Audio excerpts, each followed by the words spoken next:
My name is Josh McDaniel, and I work with the Wildland Fire Lessons Learned Center. In a few moments, I'll be starting the webinar, but I want to make a couple quick announcements. First, point out that this is the webinar series is sponsored by 3 organizations. There's the Lessons Learned Center, and then the International Association of Wildland Fire, and the Joint Fire Science Program. And we do this about once a month, or sometimes twice a month, and we'll be taking a little bit of a break, and we have some upcoming webinars. The next 2 webinars are going to be on climate change, and Phil Van Mantgum is going to talk about climate change, fire, and tree mortality at the end of July 31st. And then Bob Keene is going to be talking about climate change tipping points in fire in August. And you can register for those webinars. There's a link there on your screen. Tried to make it as easy as possible there with the bit.ly. There's another webinar that we're working on getting scheduled. Reginald Goolsby is it looks like he's going to be doing a webinar on July 11th about a prescribed fire prioritization model he's been working on, and but we haven't quite got that one nailed down yet. But I'll put the announcement up for that on Advances in Fire Practice as soon as we get it. And there's a screenshot of Advanced Fire Practice. That's the page you can go to register for the webinars. Okay, so I'll introduce the speaker in just a second, but first I want to let you know how questions work. So you should have a box on your little control panel there for the webinar called questions or chat. You can type questions in there at any point, and we'll get to them at the end. So at the end of the presentation, we'll have a Q&A session, and we'll just work our way down the list. So the earlier you get your question in, the better chance we have of getting to it. Let's see. Also, the webinar is being recorded, and I'll post the recording of that webinar as soon as it's ready after the webinar is done, usually about an hour afterwards. And you can and that link will be up on the Advances in Fire Practice page as well. And you can pass that on to anybody who you think might be interested. All right, so I'll go ahead and on to today. I'm going to introduce the speaker, and this speaker is, change the screen, is Steve Torch Miller. Oh, my screen's not advancing. Okay, all right, well, I'll try to get that up in a second. But Steve graduated from the University of Wisconsin-Stevens Point with a degree in forestry administration in 1985. He has since worked for a private forestry as a private forestry consultant. He's worked for the USDA Forest Service, the Texas Forest Service, and the Florida Division of Forestry, and is currently the chief of the Bureau of Land Management for the St. Johns River Water Management District. And in his present capacity, Steve is responsible for directing a multiple-use land management program on over 600,000 acres, including a fire program whose goal is to prescribe burn 65,000 acres per year.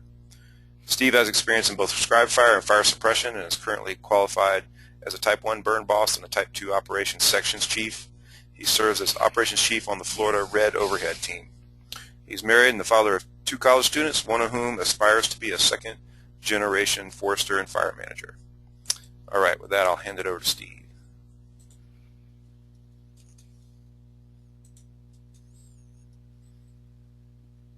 Okay, getting it set up. All right, good afternoon. We're going to talk about prescribed burning and working with our neighbors and others to the point where they'll say thank you even if we're burning in their backyard.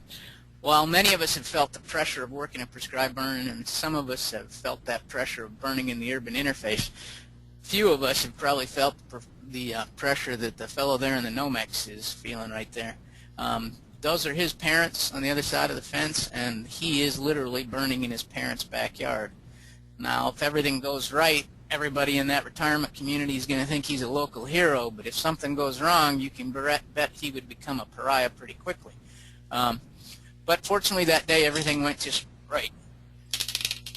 Now, I'm a firm believer in prescribed burning, and I saw this abstract for a plenary session for the fire conference that was in Portland, Oregon, and the part I've got highlighted there in yellow. This new guidance addresses a growing recognition that our use of prescribed fire and fuels management to reduce the impacts of wildfires on local communities and increase forest health has largely failed. I have a hard time kind of swallowing that one because I'm a firm believer in good forest management and prescribed fire, and I worry that, if fire were a religion, those of us who manage fire are sort of the College of Cardinals or the deacons or whatever of that church, and as soon as we start to say that our tools have failed, it's going to be quick for the public and the politicians who have to make decisions about our funding and how we get stuff done to believe us. And so I don't really want to dwell on failure. I want to talk about success. And I want to talk about success in some pretty challenging places. I have worked fires around the country. And when I'm talking to my fellow fire managers in the West or in California or Washington or wherever, they say, well, yeah, you guys in Florida can get burning done because it's so much easier. So I'm not going to dwell on those easy burns where we can get a lot done. I'm going to look at the more complex burns we do. And that's not to say that every one of the ones we do is like this, but if we can do it in some of the places that we're talking about today and have the public support, I think it's an opportunity for many of us to do the same kind of thing with our own projects. Now, as Josh said, I have experience in both suppression and prescribed burning, but I'm a pretty firm believer in prescribed fire. And let me back that up a little bit. So if we look at this picture, the left side, you can see that the trees mostly have died. The trees on the right have lived, and you can see the fire line down the middle. What that picture is that the right side got prescribed burn in February of '95. The left side we did not get to. We just didn't get the right weather conditions. And then wildfire comes along and burns 180 acres. It burned both sides of the line later in July of that same year. Now, some people might say that because of the prescribed burn side burned again, that this wasn't necessarily a success. But let's look at the effect on the overstory between the two sides. The side on the right lived. The side on the left got infested with bark beetles of assorted species and succumbed, and we ended up salvaging it. So from my perspective, that prescribed fire that we did on the right-hand side was a success because it reduced the fire intensity and allowed the overstory to live and us to continue to have a forest. Last fall, I had the chance to go to a complex incident management course, SIMC. It's the equivalent of 520 if you're not familiar with it. And they told us, it was in Texas, it was in Bastrop, Texas, and they told us as a part of that course some of the complex things they had to manage with that big Bastrop fire. And in this case, the right-hand side was burned by Texas Parks and Wildlife, and the left side was not when the wildfire came through. Now, that wildfire started on Labor Day weekend, and it ended up burning 34,000 acres, almost 1,700 homes, and it ended up killing 2 people. Texas is a big place, and they brought that home because they said resources were spread so thin because they had so many wildfires that day, so many big wildfires, and they were fast moving, that in order to assemble one of the strike teams they were sending in, they had to set up engines from over 800 miles apart, and so that is spread thin. But that prescribed fire was still on duty and still protecting the acres where it had been burned previously. Josh, are you seeing that? Let's see, it's still on the Bastrop, Texas. Yeah. Okay, well, I got a note that my computer is overloaded and only the first 100 people are seeing it. Does that make a difference? Well, we've got 101 attending right now, so one person might not be seeing it. If you can, maybe just close all the other programs on your machine, like anything else you have open. Okay. I gotta move a couple of things to do that.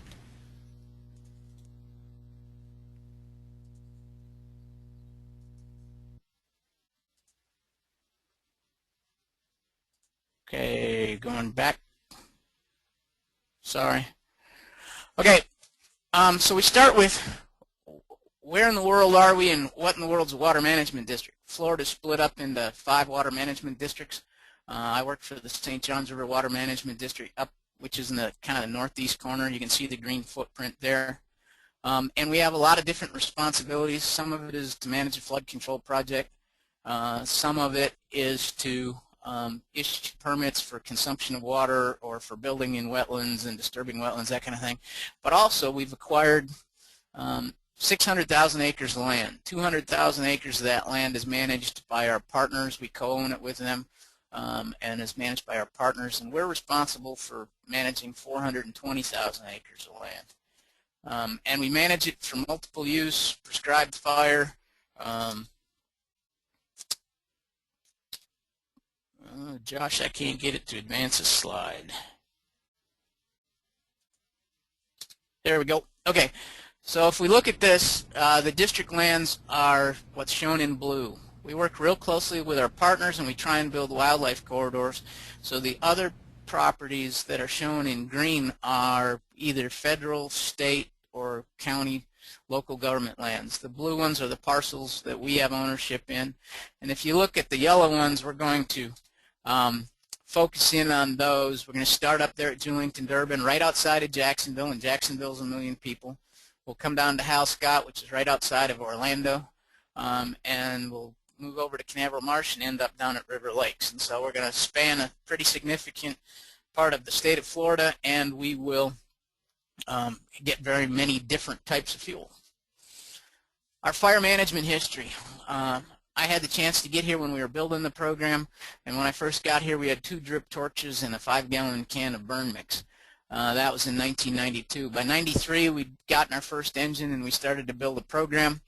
What you see here is the results of that program. The yellow polygon in the back is how many acres we need to burn on an annual basis to meet our biological demands. So if something needs a fire return interval of every 3 years, you got to burn 1/3 of those acres by plant community kind of thing. And that's where you get that, and that's where we come up with a little over 65,000 acres. The blue bars are how many acres we prescribe burn using the left-hand scale each of those years, and the red bars are our wildfire acres. Now, you can see a couple of things. One, we've got a little more capability and we're getting more burning done here in the last few years. You can also see that as our prescribed fire acres go up, our red bars go down, and we like to think that's because we're doing a better job of sustaining the ecology and managing the fuels. But we do have some dry years. We've been in a topsy-turvy year this year, and so we haven't got as many acres as we'd like to, but we're making progress. Now, focusing in on some of the properties that demonstrate that we walk the walk, we don't just talk the talk. This is a piece of property outside of Jacksonville that's jointly owned with the state of Florida and the city of Jacksonville. This is an aerial shot of it. And you can see that we have split the unit. The little orange lines indicate the area, individual burn zones, and we've got them pretty small there. The total property is about 2,600 acres, and right down the middle of it is 900 acres of sandhill. And sandhill is one of our communities that is pretty rare. Throughout the southeast, longleaf pine sandhills now occupy about 1% of what they did originally, so it's pretty important to maintain it. And it requires fire on a 2 to 5 year return interval, closer to 2 than 5. And you can see that it's a little bit complex. You've got I-95 going up and down the east side. This is Baptist Hospital. We've got Racetrack Road on this end. We've got 2 schools over here. And obviously lots of urban interface. And as I progress in photos, you'll see that condos have filled in many of these spaces over on our edges, right up against us. This is to show one of our burn units, right, and how close it is in proximity to the condos. And they liked that irregular boundary we have so that they could sell lots of conservation lots, so we could have more neighbors than we would have otherwise if it had been a little bit straighter lines. We bought the property in 2001 and 2004. This is what it looked like, and you can see all of this. This is planted sand pine. And for those of you who are ecologists and know sandhills, sand pine is a scourge to sandhills. It is a catastrophic fire species, sort of like lodgepole, rather than a regularly burned species like longleaf. And it shades out the fuels and shades out the longleaf. And so the first thing we needed to do was cut it and get it out of there. So this is the area that we clear cut. And this is afterward, you can see, but you can also see that in that same time while we were clear cutting the sand pine, the condos got constructed. And so now we have a very different burning situation than we first started with when it was a little more rural. So looking at it, you can see that we burned this zone twice, once when these condos were under construction, trying to take advantage of that construction and the ease of smoke management. This one's been burned 4 times. This one we just burned. In fact, while I was up at the Raleigh conference, we were burning this unit. And when they did it, you can see that this one hasn't burned quite as often as that one. And the people coming out to the fence said, "Boy, are we glad you're here. We were feeling cheated because you're always burning over there and not visiting us as often." So that's the kind of relationship we have with our neighbors. And in order to protect that relationship, one day when we were burning this zone, the wind started to shift, and we were starting to get smoke that was going to angle into these condos. And so as much as we hated to, because we have really good ground cover there, we had to put in a plow line to secure it for the day so that we could come back when we weren't going to put smoke into these condos on the end, because we enjoy a very strong relationship with these folks. And when they're after work, we get people who are hiking, horseback riding, walking their dog. We have 3 high schools that use this area for their cross-country training to come out and jog the fire lines and trails on it. So it's a heavily used piece of property. This is what it looked like when we had sand pine on it. You can see just very remnants of the native ground cover. I'll show you what it looks like when it's healthy. So we had to get the sand pine off, and so we clear cut the trees off the top, and then we started applying fire. This is the first fire post-harvest, and you can see that that was in 2005. This is that same property about a year later. The wiregrass is coming back. The condos are there in the background already. And the sand pine, though, comes back with a vengeance. So we had to go do some more burning, a little bit of mowing, some chopping to try and keep the sand pine out and encourage the longleaf and the wiregrass. This is the same area again. You can see the condos, but now the longleaf are getting a little bit bigger, and you can see that we were able to heat up some of those sand pines so that we affected their survival. That's in June of '09. This is well, it should say '09 instead of 2012. It's 3 months post-burn.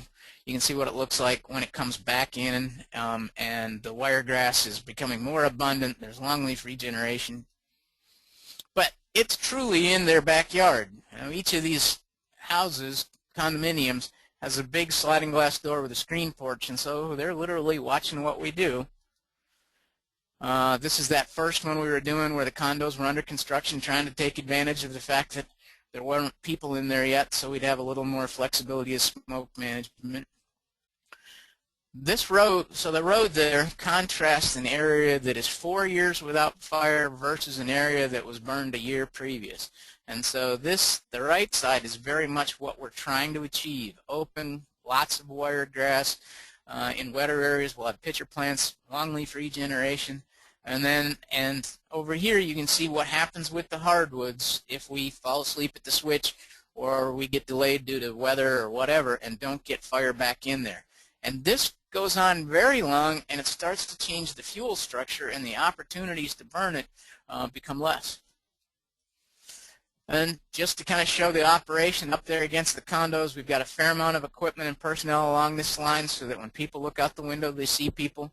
We've got a wind that's blowing the fire away from it. And the more we burn it, the easier it gets, because the flame links in here, when it's just grass flame links and grass fuels, the fire is easier to control than when we get flammable shrubs, if we get flammable shrubs like palmetto and whatever growing in it.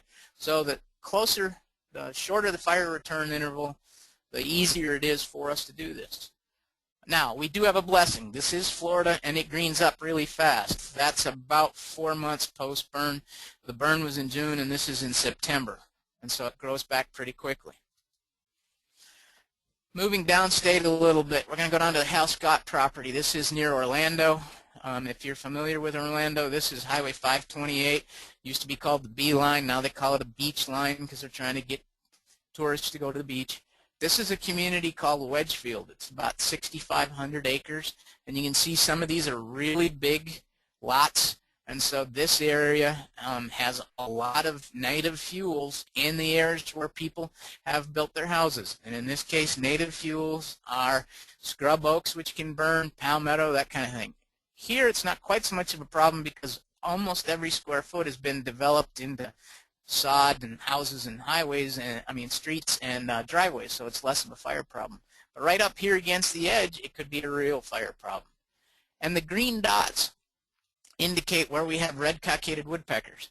Red cockaded woodpeckers are an endangered species that require frequently burned habitat. So we have critters that are requiring real short fire intervals next to communities and highways, which could present us with a challenge.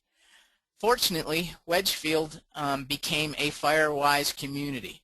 They started working together, and this is Wedgefield's website where they're bragging about their fire-wise accomplishments in the neighborhood. And then here's Firewise's web page where they are bragging about Wedgefield. And having that community be Firewise makes our job easier because they acknowledge the importance of fire and fire ecology on the neighboring conservation land. And so this makes our job a whole lot easier. They have an educated population. They have Firewise days where the homeowners association gets together. It helps us out a bunch.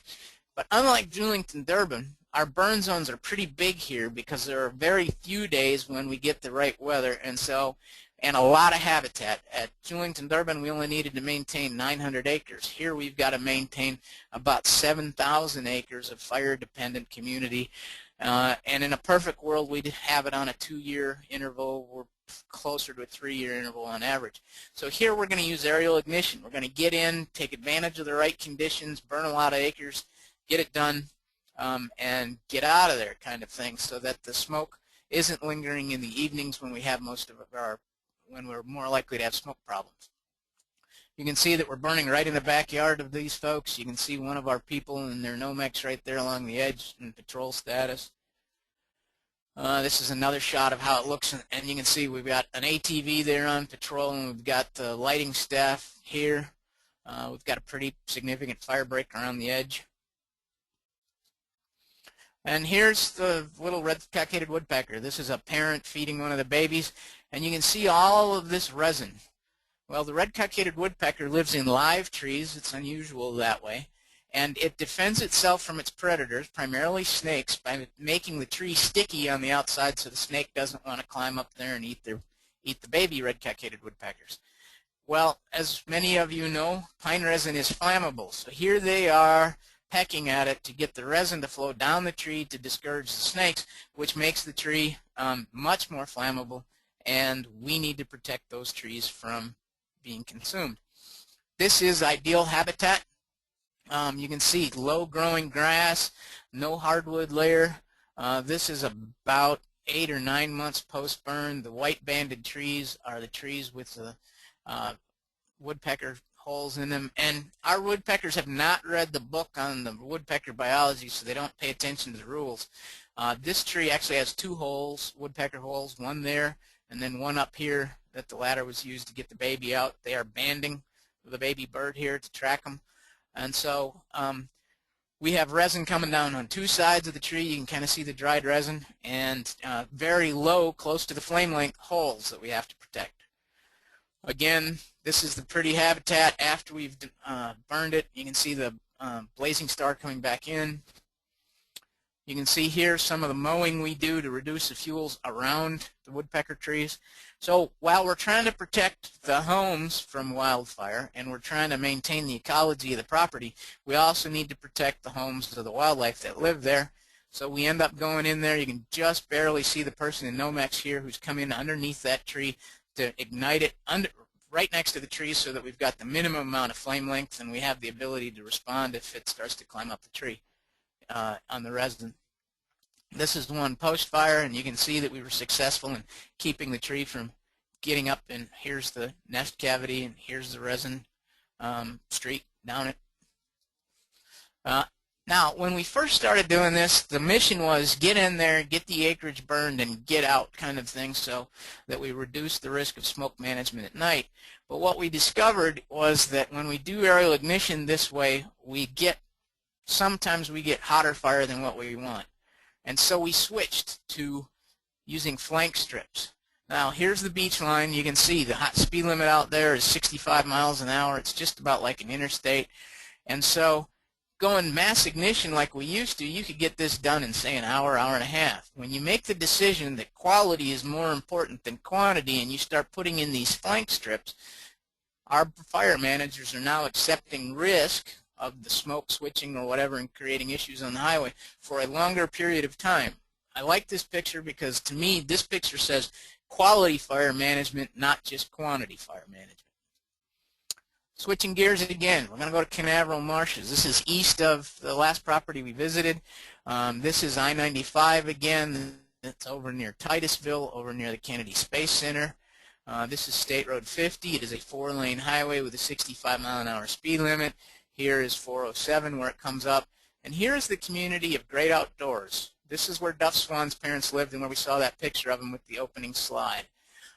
It is a community that started out where you brought down your RV from up north in the wintertime and you parked your RV next to it and it was just a living room and a bathroom and a laundry room kind of thing. And now they're $500,000 houses that get connected to their recreational vehicle.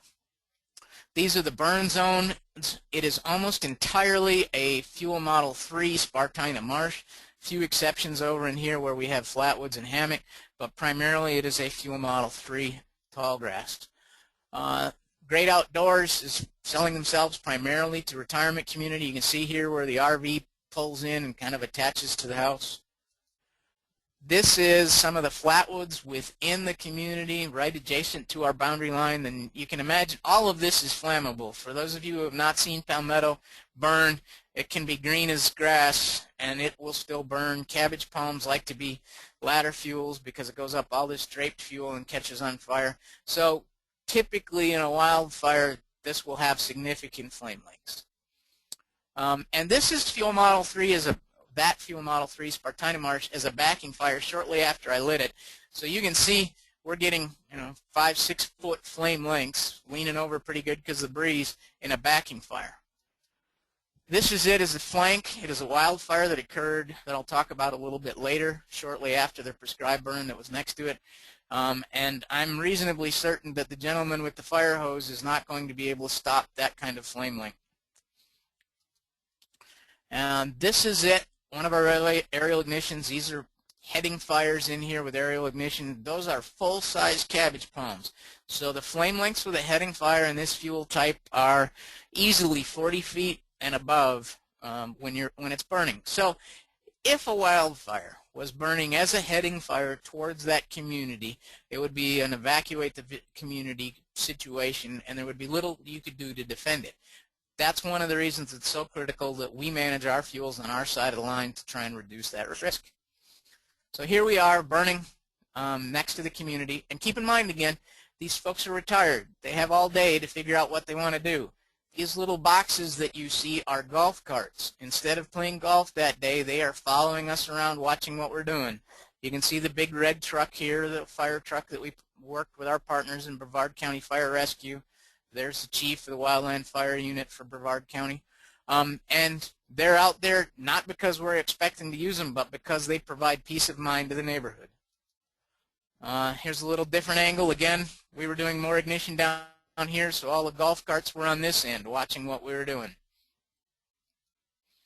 Zooming in a little bit more, and you can see that we established a pretty significant fire break.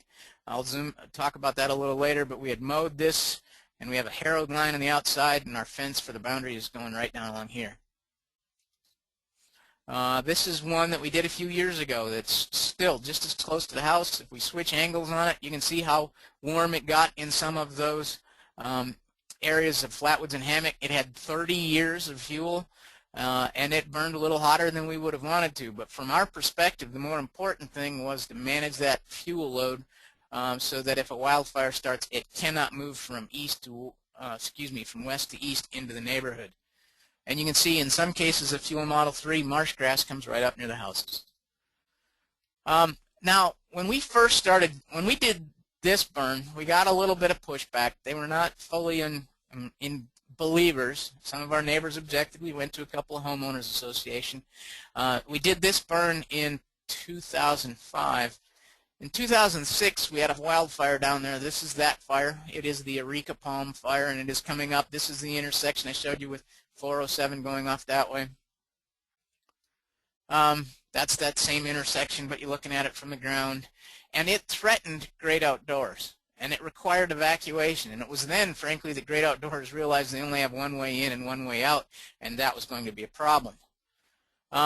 So they began to work with the then Florida Division of Forestry, now the Florida Forest Service, and the district and the U.S. Fish and Wildlife Service, because they have land across the highway from them, to become a Firewise community.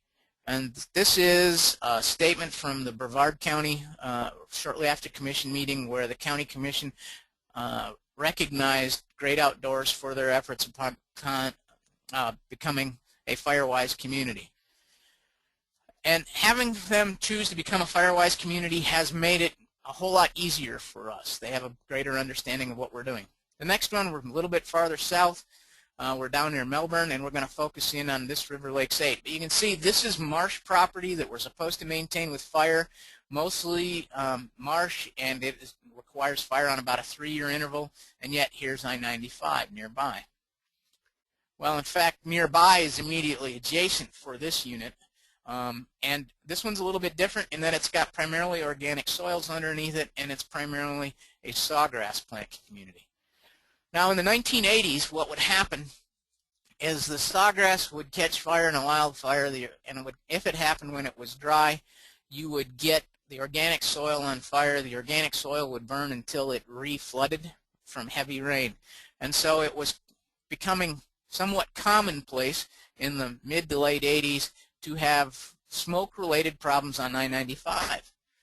And this is sort of what that community looks like. If it goes a long time without fire, it becomes a woody plant community instead of a marsh grass plant community, and it has that organic soil. And once it's on fire, the trees burn and fall down, and so it prevents good access from trying to get in there. And the burning organic soil will go until it rains enough that it becomes flooded, or you burn it down to mineral soil. Well, the district manager down there, his name was John Kohler, and so he decided he was tired of that kind of fire management in the area. He didn't want any more of those muck fires, and so he sent us a letter. He sent a letter to our executive director and said, let's start taking a more aggressive approach. Let's manage fire on our terms. Let's go in and start prescribed burning it. We'll work together to develop a cooperative fire management plan. And so we did that. It took us a little while to get all the ducks in a row.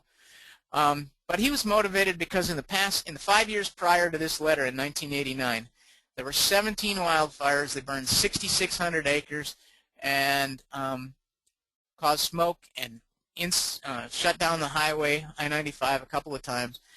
But then we began prescribed burning it on a 3-year rotation in 1994. We've burned it 7 times since 1994. And it's primarily aerial ignition because your access is somewhat limited. Nowadays, and this is a recent picture, courtesy of the Florida Today, we're using a helitorch right down alongside of I-95. You can see the cars, and you can see the speed limit of what they can drive.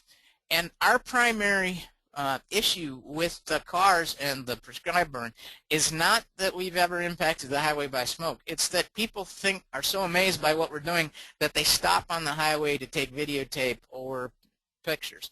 But we have a cooperative relationship with the Florida Highway Patrol, and we notify them when we're burning this zone, and they patrol the highway to make sure that people are not stopping unless it's an emergency traffic for them kind of thing. This is a picture from one of the overpasses.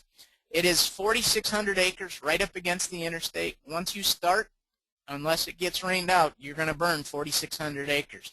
And it's got about 3.5, almost 4 miles of frontage right along the interstate.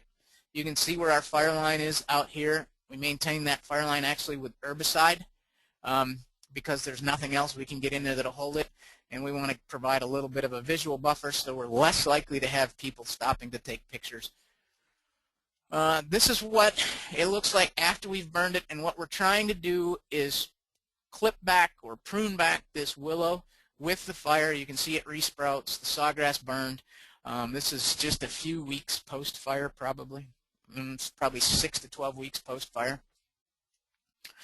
Back in the days when we did it with ping pong ball machines instead of a helitorch, this is the view from the back seat. I think this is 2006. You can see how close we're going to get to the interstate. That's what the marsh burns like. That's what it looks like out in the middle, so isolated little islands of willow trying to burn off the marsh grass. And that's what it looks like when we're done. This is 1 day post-burn, so you can see how wet it is when we're burning it. We want standing water. We're going to burn over the top of the standing water. And then our fire line held, and this shrub layer is kind of growing up near the highway to keep people from gawking at it, stopping to gawk at us when we're doing it. But does all this burning work? Well, River Lakes 8, let's use that as the example. Since 1993, we burned it 7 times. We've had no wildfires, we've had no muck fires, and we've had no smoke-related impacts to I-95 from either our prescribed fire or the wildfire. And that's because on a 3-year return interval, we're burning it about as soon as it can burn efficiently and effectively. And we've been able to maintain both the ecology and the fire protection benefits of the fuel reduction by burning. At Canaveral Marshes, you can see this is that unit where we had Duff Swan and his parents. That was right down in this corner. We burned that in February the 1st of 2012. We burned that on February the 15th of 11 in this area in 2009. And we had a wildfire that started up here near State Road 50 about 3 weeks after we burned this area. And there's a road, a levee road, that comes all the way down here. And the wind was blowing out of the northeast, so there was almost no risk of this wildfire being able to get to this neighborhood because this area had already been prescribed burn. It wasn't going to carry a fire again. And we encouraged, there was a unified command operation, and then we encouraged folks to just kind of let it burn out here to where you can see the river comes in. But the decision was made to go ahead and try and put a line in to contain it from going to the west. Based on some other objectives. And I want to show you right here where this star is. That's a picture of the first bulldozer in line that went in to try and isolate it. 2 more bulldozers were sent in to try and recover this bulldozer. You can see that this vegetation burned right up to the bulldozer. The fact that the dozer was not damaged by fire is not a testament to the skill of the fire line or anything else. It's a testament to the people running the helicopter that were dumping water on it. Because there was a need apparently to put in that line on the west side, there were firefighters put at risk. We think that fuels management and prescribed fire offers a much safer alternative to this kind of action. You can imagine, bulldozer and marsh probably don't go together on very many days. Julington, Durban, we prescribed burned it in early 2010. In June of 2010, we discovered this lightning strike in September of 2010, and when we got there we could see that it had burned up here. This is a zoomed out version, and was throwing off burning flakes. You could see the burning flakes of bark on the ground. But because we'd prescribed burned it already that year, the ground never caught fire and it did not become a wildfire. We've had 1 wildfire in the almost 14 years that we've been managing that property. So those 3 cases, I'm a firm believer that fuels management and prescribed fire is working. What are our tools for success? We communicate. We cooperate, cooperating with other fire managers and with our neighbors. I'm going to go into each of these in a little more detail. We build confidence. We manage our smoke. We prepare for the situation for both prescribed fires and wildfires. We train and we empower our fire managers. What do I mean by communicate? We communicate with every mechanism we have available to us. We have on our front website where people come in to learn about land and recreation, and there's a lot of people who use the property for recreation, so they visit this site regularly. We talk about our land management plans. We talk about our prescribed fire program. We talk about how we end up clear-cutting sand pines, especially when they're in there on sand hills. If they had clicked on the prescribed fire page, it goes in here and talks about how important prescribed fire is as a land management tool. We talk about how it maintains the ecology for plants and animals. And we talk about how it is necessary to sustain some of our listed species like fox squirrels, gopher tortoise, scrub jays, red-cockaded woodpeckers, that kind of thing. But we also talk about the fact that periodic prescribed fires protect neighboring private property from destructive wildfires, but not without some temporary inconvenience. Smoke and ash travel with the wind and can occasionally find their way to residential areas. Great caution is used to try and minimize this temporary inconvenience. So we're letting them know why we're doing it, how it works, why it's important, but we might have smoke or ash in their neighborhood occasionally as a part of this. Also talks about how it's not just us. It's the Florida legislature supports prescribed fire, the governor supports prescribed fire, the cabinet supports prescribed fire, and all 67 counties in Florida have passed resolutions supporting prescribed fire. It's that important to us. We also communicate with them using our website, with the public using our website, about individual burns. So we put the notice up. This is from February 11th, 2013. We were doing 2 different prescribed burns that day, so the public can get the message that way. We also, in those neighborhoods where we have community associations, communicate to them, send messages to them. In the case of Great Outdoors, they have a closed-circuit TV network for their whole neighborhood, so we can put notices on there by communicating with them via email. We also, outside their window, if you have a 3-year return interval you're trying to achieve, and I move in immediately after a prescribed burn, after it's all greened up, I may not know about prescribed burning for 3 years the next time we come back, except that we've put these signs up on the fence that let them know when they're looking out their picture window or when they're looking at the property to decide to buy, we're going to be prescribed burning in their backyard. And so we thought it important to communicate that message. Many of our residents are sort of transient. They're in here either seasonally or they're down here for 4 or 5 years, and then they move back to North Carolina. We also communicate with kiosks out on the property in areas where we're doing restoration. We talk about, so while they're hiking on the property, they can see why we're doing whatever we're doing. They can see the benefits of fire as they're hiking past. And now we have, especially at Julington, Durban, we have a group of believers. One of the last prescribed burns I did out there, we met 15 people who were using the trail system while we were doing mop-up. Every one of them thanked us for being there, glad we were there, like watching it green up, like watching the wildflowers come back. We had no complaints on that burn, and that's gives you a real good, warm, touchy feeling that we've got that many people who believe in what we're doing. We also communicate before the fire season. We participate in Prescribed Fire Awareness Week. 1 year for Prescribed Fire Awareness Week, we did Media Day. The woman carrying the drip torch actually is the environmental writer for the Daytona News Journal. We brought them out.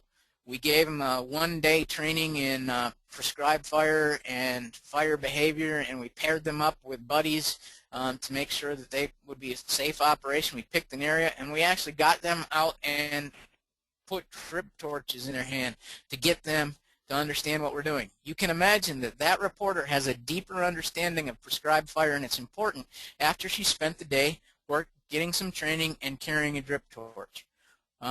We attend homeowners association meetings so that we can communicate with them as a group. We participate when they have their Firewise Awareness Day.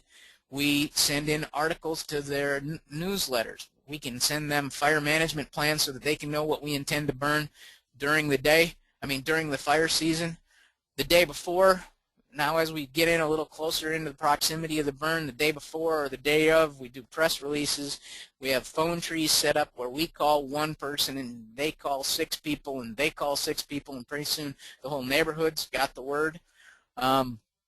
I talked about the closed-circuit TV. In some cases, we have a contractual system like reverse 911 where we can notify a neighborhood when we're doing prescribed fires in their area. But it's not just us communicating the message. This is from this year. It's the press release when the Commissioner of Agriculture sent out the message, prescribed fire is a safe way to reduce hazardous fuels in Florida forests, said Commissioner Adam Putnam. By reducing the buildup of hazardous fuels with prescribed burns, we're decreasing the risk of devastating wildfire and protecting thousands of homes. This is a group working towards a common goal. All of the agencies working together to try and promote prescribed fire for its ecology. We also cooperate when we're burning. So we cooperate to send the message, and we cooperate when we're burning. Steve Pine came down here and interviewed a bunch of us, and he said this. Steve Pine wrote, Floridians know that in the public eye, if one of them fails, they've all failed. Elsewhere, fire may divide, but in Florida it joins. Now, I'm not just saying that about Florida. I've worked in the fire community elsewhere. If I were doing this, I think the fire community works together. But the more we work together, the more successful we are. You can see here that we've got deputy sheriffs, we've got the local fire department, we've got our personnel, the Florida Forest Service. We're all working together to pull off this prescribed burn. We also cooperate in the planning aspects. When Great Outdoors was working on getting their FireWise designation, they had to develop a FireWise mitigation plan. Part of that included having a secondary access. We worked with them to provide their secondary access through our property directly onto I-95. It's very unusual that you get that permission, but DOT recognized the risk of that community faced without that access, and so during times of emergency, we can evacuate the community either out their normal entrance or out this extra entrance onto I-95. We work to build confidence. When a homeowner is seeing fire in their backyard, they don't recognize our little blue or our little white brush trucks or Type 6 engines as being fire trucks. This is what they think of as a fire truck. So we work closely with our municipal fire departments, Brevard Fire Rescue, Volusia County Fire Rescue, so that when we're burning in an area where, especially if we haven't done it in a while and the neighbors may not be used to us, parking one of these big trucks out in the neighborhood. What that does is it gives the public a sense of confidence because this is what they recognize as the fire department.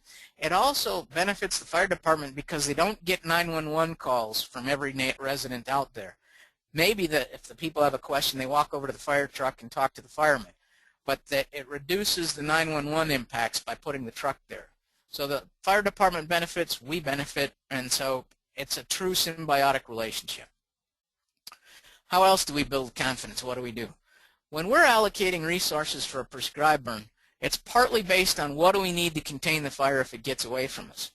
But added to that is also what do we need to do to have resources mobile or resources positioned such that when somebody comes out, they see one of our resources. It doesn't appear to them that this fire is just wandering around on its own. There's somebody out here tending that fire. And we have the opportunity to have conversations with them when it comes out. That builds confidence in the neighbors that they can see us out there. And it builds confidence in the fact that when we have conversations with them, we become people, not just some sort of robot out there. It's sometimes the best way to build confidence, again, is to have additional suppression resources. Now, if we put an ATV or a UTV out here on patrol, we'd impact their side. We went the extra mile in this case to just build a hose lay out there. So if the fire came across our fire line under the fence, this was a progressive hose lay coming off a fire hydrant right in the neighborhood, and we strung it out behind. Did we have to have that there?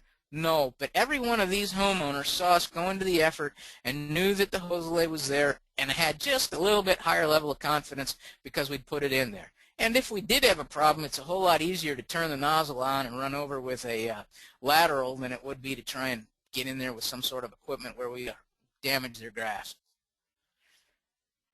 We also build their confidence and we get support for the program by managing the smoke so it does not impact the homeowners. In the 7 times when we've burned this River Lakes 8 going up along and down I-95, we have not gotten smoke on that interstate because we pick very exacting weather conditions. One of those parameters is a dispersion. We're very particular about the dispersion. We want it definitely above 40, preferably in the 50 to probably 70 range. Above 70, you start to get a little wonky in the fire behavior you might get. So we're pretty particular about the days we pick to burn there. We manage our smoke and we don't compromise on the wind speed and direction. We want about at least 10 miles an hour blowing away from the houses, and we want days where the hourly forecasts indicate that the winds are going to be consistent. It is not worth it to jeopardize our reputation and our working relationship with these homeowners to burn on a day that's marginal. We're going to wait until we've got just the right day. Does it mean we might wait one extra year? Yeah, but we think our relationship with our neighbors is that important. We manage the smoke by getting in there and being pretty aggressive about mop-up. Try and get the fire so it's done about 3 o'clock and put as many resources as we can to mop it up so that there aren't smoke impacts to this front line that night. We prepare. This is a neighborhood adjacent to district land where the neighborhood has development covenants that say that the lot owners cannot impact more than 40% of the lot surface with non-native vegetation. Okay, so the house, the drain field, the driveway, the sidewalk, the swimming pool, the garage, everything else has to be less than 40%. And the native vegetation here is scrub. This is very flammable when it's dry and will have extreme flame lengths. And it grows right up to the eaves of the home. Now, I'd love to be able to tell them that they ought to manage the fuels on their side of the line, but they live in a neighborhood that prohibits it. So we're going to manage the fuels on our side of the line to reduce the risk of any prescribed fires we have getting over there or a wildfire occurring and getting into that neighborhood from district land. So in this case, we came in here. This is a map that was used in some of the WUI mowing. We came in with gyro track and some posi tracks and mowed out to reduce the fuels in here, to convert them from shrub fuels to grassy fuels or litter fuels that would be easier and reduce flame length. And in the case of a wildfire, the flame lengths would offer the opportunity to catch the fire without direct flame impingement if it's a grass fire or a litter model than it would if it was a shrub fuel model. So we're modifying the fuels on our side of the line. And again, that helps our neighbors believe in what we're doing and give us the freedom and the trust we need to do what we're going to do elsewhere on the property. This is a brontosaurus doing some of that fuels management. And so it's got a shredder head. It's eating that whole pine tree. These pine trees were too small to be merchantable, so there wasn't another way to do this. We came along and mowed it in order to offer the neighborhood that protection and in order to provide us with the peace of mind that we'd have some place to stop a prescribed burn if it got away from us or if the wind shifted on us. This is at Great Outdoors. Formerly, we had just this 2-track. We've come in and we've mowed down cabbage palms. We had some of the pine trees logged out of here to begin with to create that change in fuel type. You can imagine if a fire was running from right to left, this little 2-track would not have stopped it, nor would it even really be safe to, under very significant conditions, to try and take suppression action. This is a little different angle on the same kind of thing. You can see what we've done. We've created about a 30-foot wide buffer on our side, and then you got about the 8-foot wide road on their side. We train, and we train. You know, somebody said you got to train like you're going to play with regard to football. Practice like you play. Well, we are here. We're training. And this gentleman works for the U.S. Fish and Wildlife Service. That gentleman is from the U.S. Forest Service. We've got people from the Florida Park Service. This is one of our personnel from the Water Management District. This gentleman's from the Florida Division of Forestry, now Florida Forest Service. So we train together. The benefit of that training together is that then when we're working real incidents, whether they be prescribed fires or wildfires, we already have a relationship. We've got a similar background. We have common communications. It works well. And we train to the highest degree possible. I'm blessed to work at an agency that doesn't have very much turnover. So we spend the same amount on training as somebody else, but ours can become advanced training. And so we try and get people up to the point where they have a high confidence and a high skill level. We empower our fire managers. When this gentleman is burning up against I-95, if something starts to go wrong, he doesn't need to have to make phone calls to get permission to do something. He needs to be empowered to make decisions if something's going on so that he can deal with it right there on site. And we give our fire managers as much latitude as we can about picking their own days and responding to wildfires. He's got the ability, authority, whatever, to expend additional dollars and put this helicopter into bucket mode if we have to. He doesn't have to call for permission, that kind of thing. Now, I talked about some of the advantages we have in Florida. It doesn't stay black for 2 years while it's greening up. This is an area 3 months post-burn. The liatris is already blooming.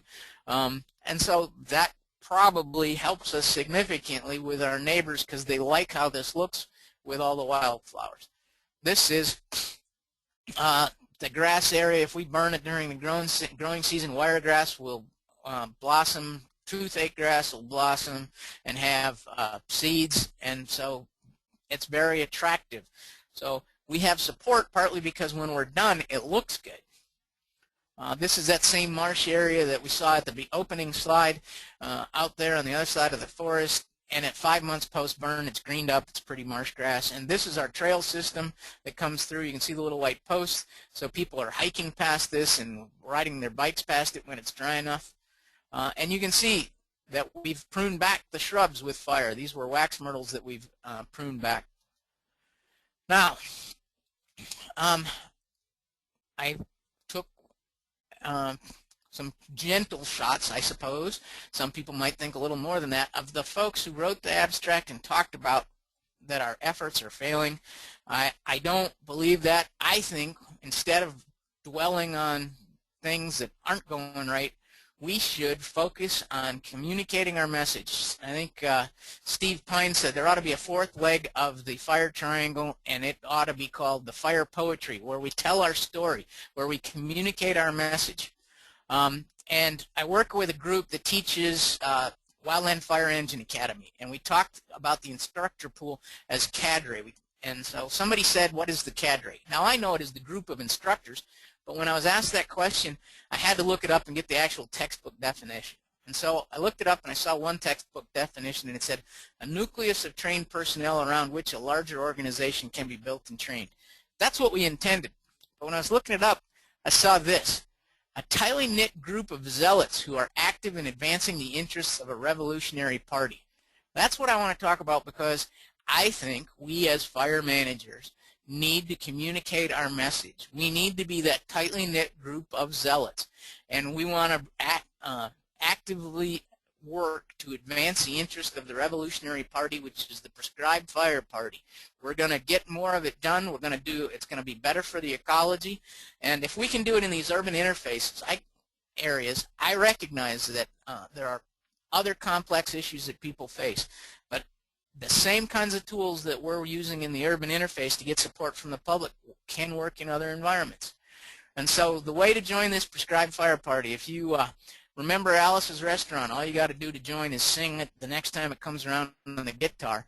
But in order to join the in order to join the prescribed fire party, all you got to do is ask yourself, what can I burn today? If we ask that every day, can we burn every day? No, absolutely not. But because we should have a good checklist that helps us identify what is a good day, what is the right day for a burn unit. And so there's going to be a bunch of days when the wind won't be right, or the fuel moisture won't be right, or something like that. But if we start every day asking what can we burn today, and then go through our checklist, we're going to find as many days as we could have and get as much good prescribed fire done to help the ecology and reduce the fuel loads that we can. And sometimes we do that at night. All right, this is the point at which my message is over, and I'd be happy to answer any questions you might have. All right, Steve, thank you. That was a great presentation. Great, some amazing images, great ideas, great passion. Just, oh, that was good stuff.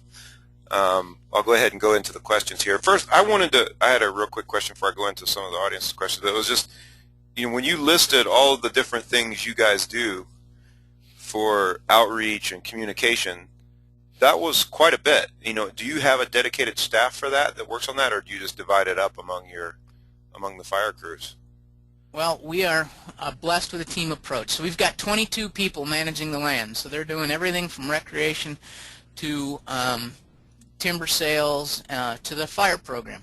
We've got another 12 people who manage our invasive plant program so they're treating invasive plants, which in Florida is a real big job. But they're cross-trained in fire, and we've got a few people who are kind of our militia. So 22 people primarily involved are the primary fire staff, but none of them where fire is their sole priority. They all are doing multiple use kind of management. And then about another 33 people who are cross-trained.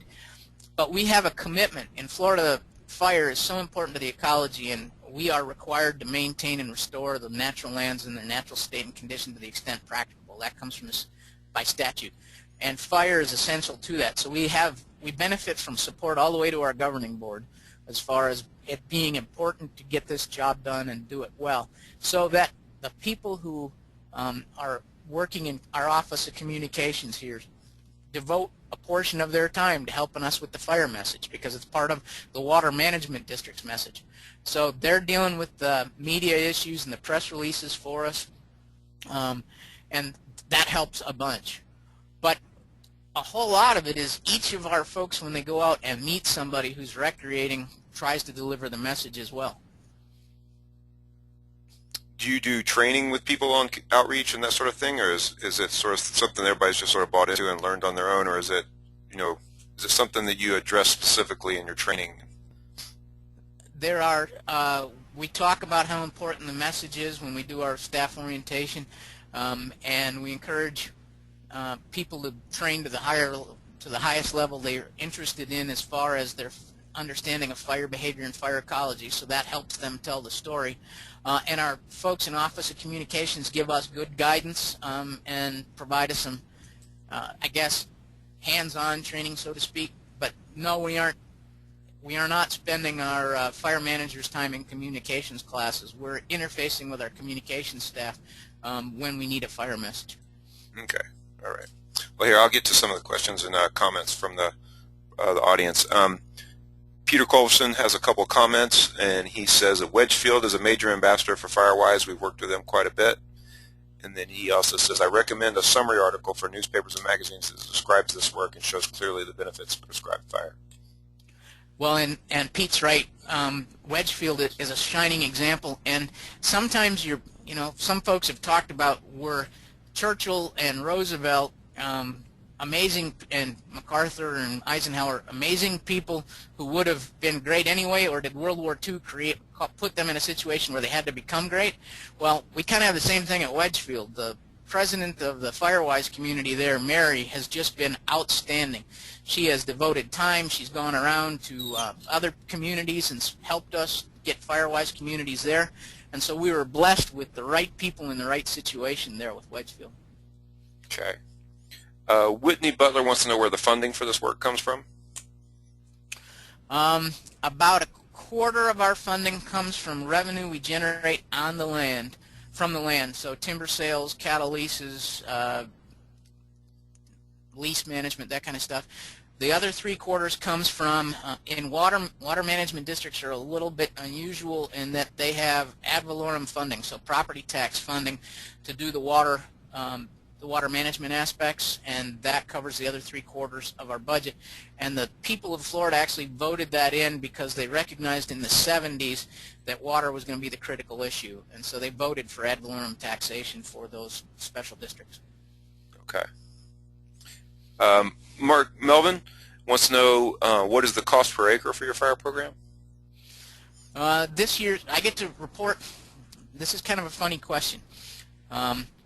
We are trying to put in some metrics, and so the people we report to in Tallahassee have been asking us what is our cost per acre, and right now ours is averaging about $15 an acre, and the range is very dramatic, between $250 an acre when we're only burning 10 acres up there at Julington, Durbin, right up against the condos sometimes, to $2.50 an acre when we're burning 5,000 acres of marsh out in the hinterlands.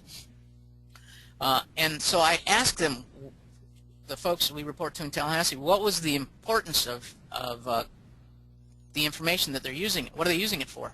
And they said, well, we want you to compete with the other fire managers to get your burns to be cheap.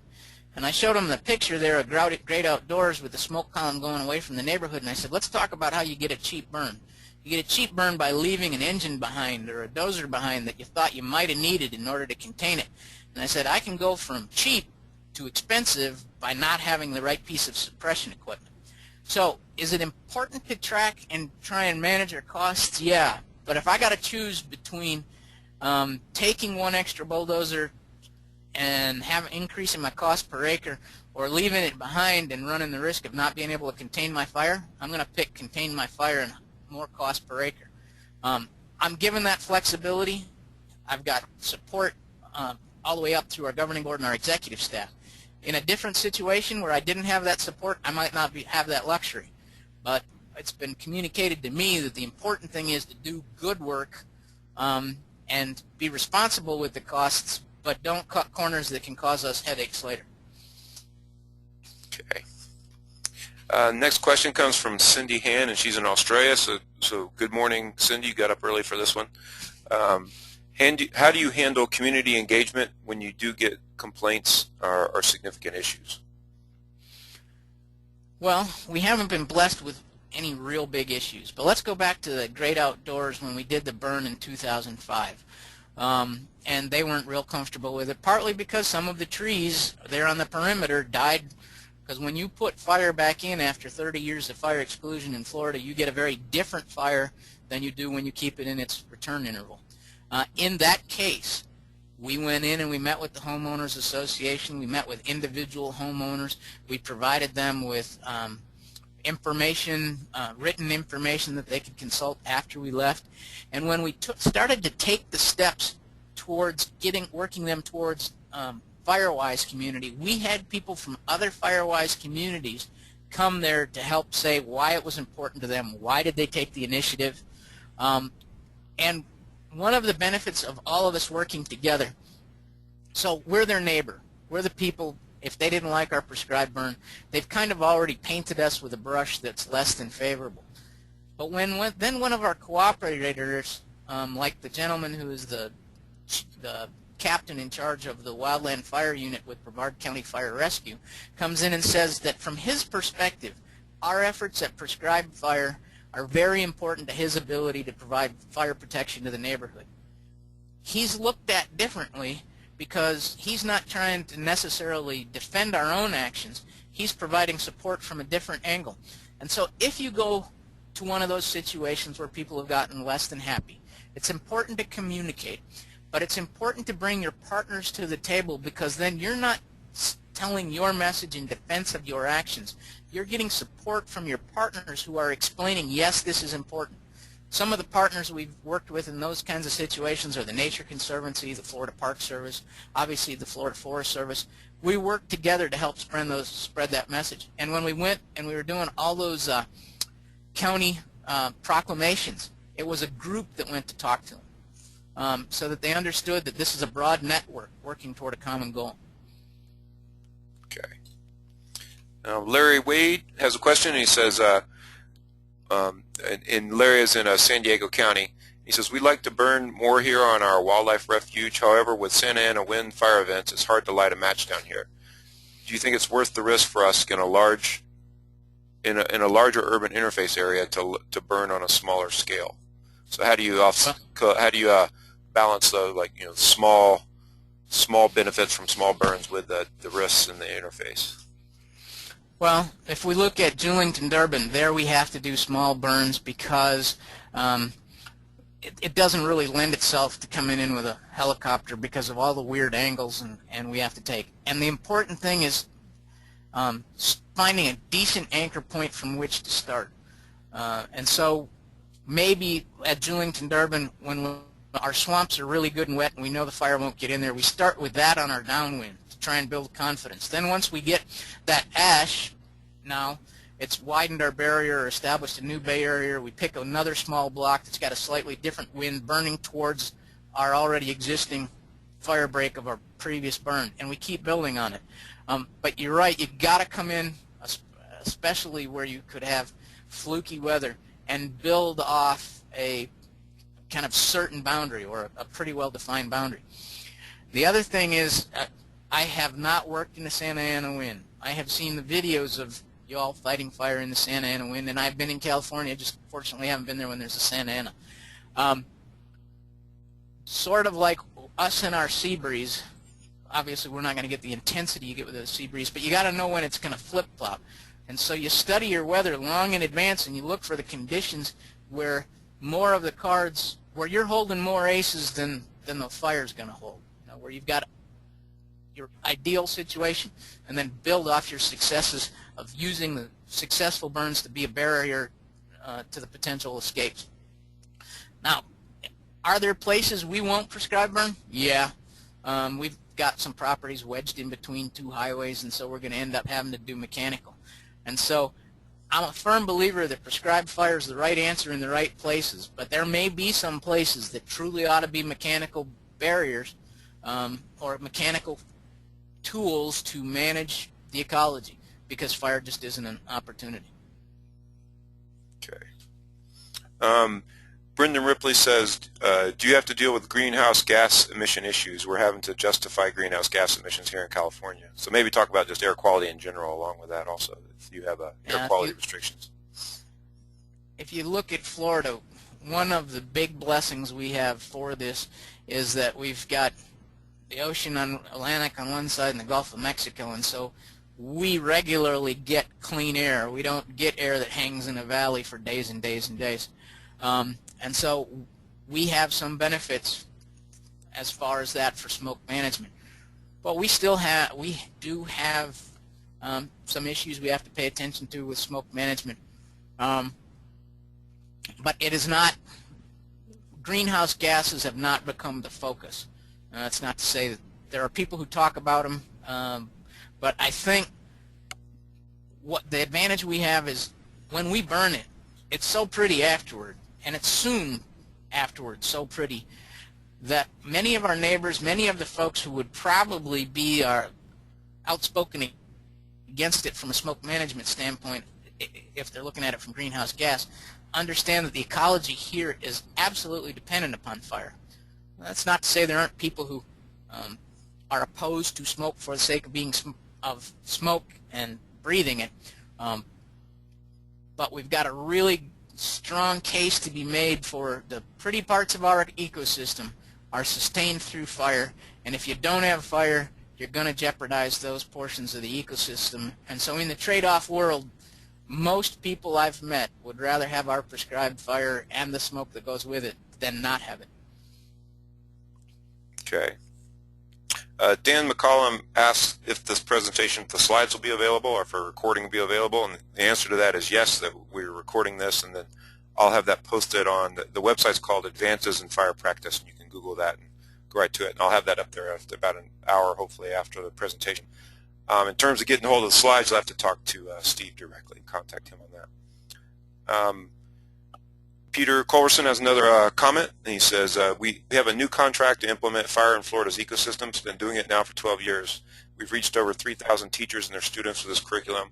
We've also done lots of FireWise education too. We'd love to come assist you with outreach in the near future.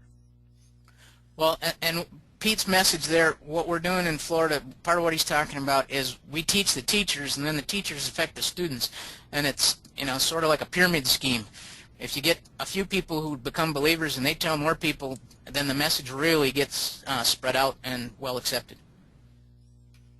Okay. Rod Stebbing has a question. He says, do you get involved in post-burn monitoring of environmental impacts? Do other groups work with you on fire effects at the planning stage? We have in our district 6 regional land managers. Each of those land managers, we've standardized our prescription a fair amount, we've standardized most of our procedures, but each one of them, some of them are foresters, some of them are biologists, have tweaked their post-fire monitoring just a little bit, and some of what we're burning is part of large ecological restoration projects that go beyond the Bureau of Land, our Bureau of Land Management, and so there's a broad diversity of how much we monitor afterward. But yes, there is a level of monitoring, especially in places. We have a listed plant species down here, Bartram's ixia, which is a fire follower. We just had a tremendous response from one of our prescribed burns. And so yes, we're monitoring those, especially when it pertains to listed species. Okay. Next question from Scott Rothberg. In water management districts, priority is often on water supply and water quality planning. Has it been difficult in the district to sustain fire as a technique for resource management? We do a lot of different things, and based on my response to Mark's question about $15 an acre, we have the opportunity to put together a pretty cost-effective fire program. And so when you look at the things that we're responsible for doing, and by statute we're required to maintain and restore lands in a natural state and condition to the extent practicable. So fire is a pretty important part of that. We went through some pretty dramatic budget cuts and staff reductions 2 years ago, but there has not been a wavering in the support for the fire program. Folks recognize that if we maintain an area in marsh grass, it consumes through evapotranspiration about 1/15 of the water as it does if we let it go in to become a willow shrub swamp. So there's a water supply benefit from us doing a good job of managing the ecosystem in a marsh system and using fire. So no, there hasn't really been any competition for dollars to sustain the program yet. Okay. Well, Steve, I want to thank you. That was a great presentation and a great discussion here on the question session. Just great overall. It was really interesting. I think this will get a lot of people thinking about their own fire programs. Thanks for the opportunity. And everybody else out there, thank you for coming. I'll have the recording up as soon as possible, and hope you guys enjoyed it. We'll talk to you next time. Thanks.